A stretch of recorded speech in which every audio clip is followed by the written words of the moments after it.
Good morning students.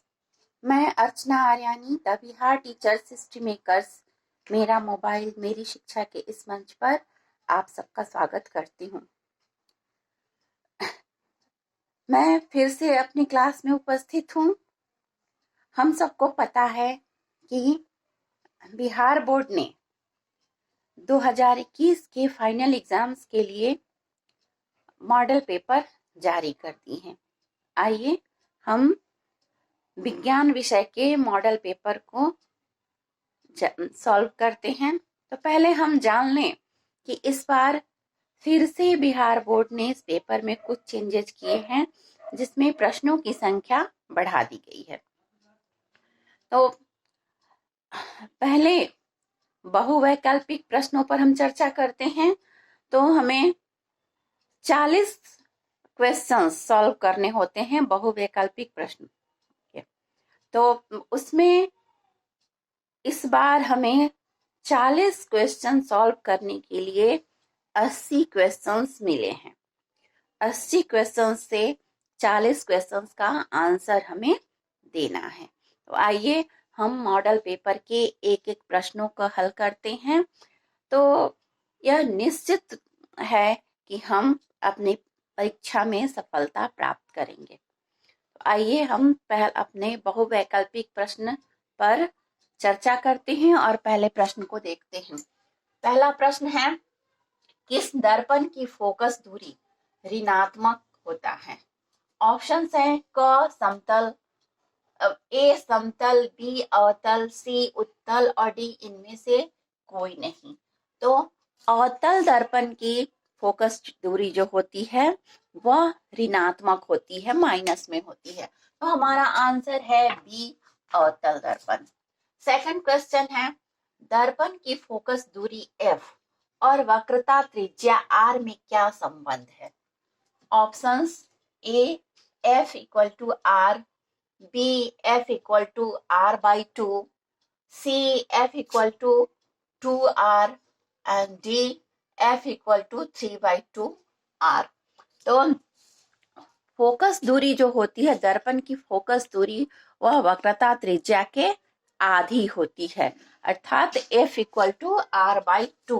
तो हमारा answer होगा B, f equal to r by 2। Next question, सामान्य दृष्टि के लिए स्पष्ट दृष्टि की न्यूनतम दूरी है?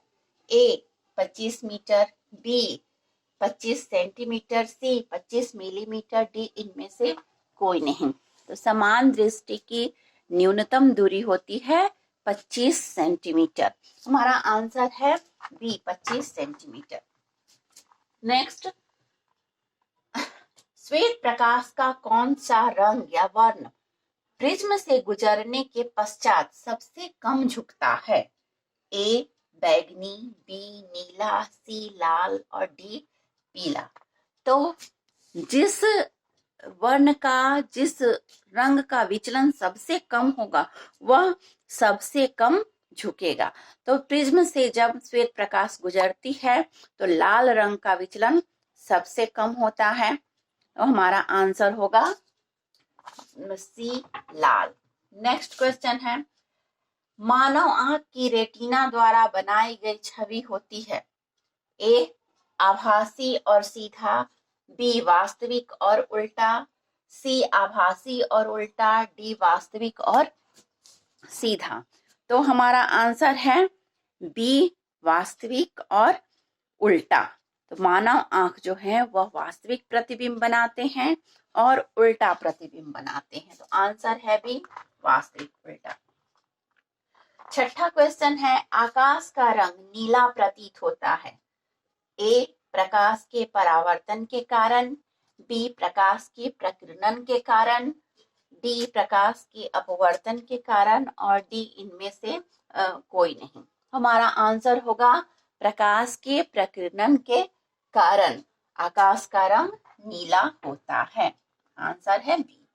नेक्स्ट क्वेश्चन है, किस दर्पण से वस्तु का प्रतिबिंब बड़ा बनता है? ए समतल दर्पण से, बी अवतल दर्पण से, सी उत्तल से और डी इनमें से कोई नहीं। तो अवतल दर्पण के द्वारा हमेशा वस्तु का प्रतिबिंब बड़ा बनता है। हमारा आंसर हो गया बी, अवतल दर्पण।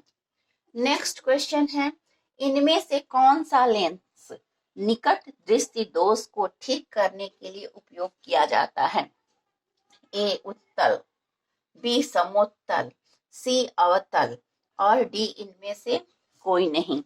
निकट दृष्टि दोष अर्थात जिसमें हम निकट की वस्तुओं को तो देख सकते हैं लेकिन दूर की वस्तुओं को नहीं देख सकते हैं, तो इसके लिए हमेशा अवतल लेंस का उपयोग किया जाता है। तो हमारा आंसर होगा सी, अवतल लेंस। नेक्स्ट क्वेश्चन है, निम्नलिखित में से कौन सा उपकरण विद्युत धारा की उपस्थिति को दर्शाता है? A galvanometer, B motor, C generator और डी वोल्टामीटर। तो गैल्वेनोमीटर विद्युत धारा की उपस्थिति की जानकारी देता है। हमारा आंसर होगा ए गैल्वेनोमीटर। नेक्स्ट क्वेश्चन है, दाएं हाथ के अंगूठे के नियम को किसने प्रतिपादित किया था? ए ऑर्स्टाड, बी फ्लेमिंग, सी आइंस्टीन और डी मैक्सवेल। तो दाएं हाथ के अंगूठे का नियम जो है वह मैक्सवेल के द्वारा प्रतिपादित किया गया था। तो आंसर होगा डी मैक्सवेल। नेक्स्ट है, विभवांतर का एसआई मात्रक होता है? ए वोल्ट, बी ओम, सी एम्पियर, डी कूलम। तो हमारा आंसर है ए वोल्ट। वोल्ट जो है वह विभवांतर की माप करता है, ओम प्रतिरोध की माप करता है, एम्पियर जो है विद्युत धारा की माप करता है और डी कूलम जो है विद्युत आवेश का मात्रक है। नेक्स्ट है, निम्नलिखित में से किस संयोजन के द्वारा प्रतिरोध का मान बढ़ता है? ए श्रेणी क्रम, बी समानांतर क्रम, सी श्रेणी एवं समानांतर क्रम दोनों और डी इनमें से कोई नहीं। तो जब हम दो प्रतिरोध को श्रेणी क्रम में जोड़ते हैं, दो या दो से अधिक भी जोड़ा जा सकता है, तो जब हम दो या दो से अधिक प्रतिरोध को श्रेणी क्रम में जोड़ते हैं तब जो उसका रिजल्टेंट है, समतुल्य प्रतिरोध है, उसका मान अधिक होता है अर्थात बढ़ता है। तो हमारा आंसर होगा सी, हमारा आंसर होगा ए श्रेणी क्रम। तो आज तक के लिए बस इतना ही, फिर मिलते हैं अगले वीडियो में। धन्यवाद।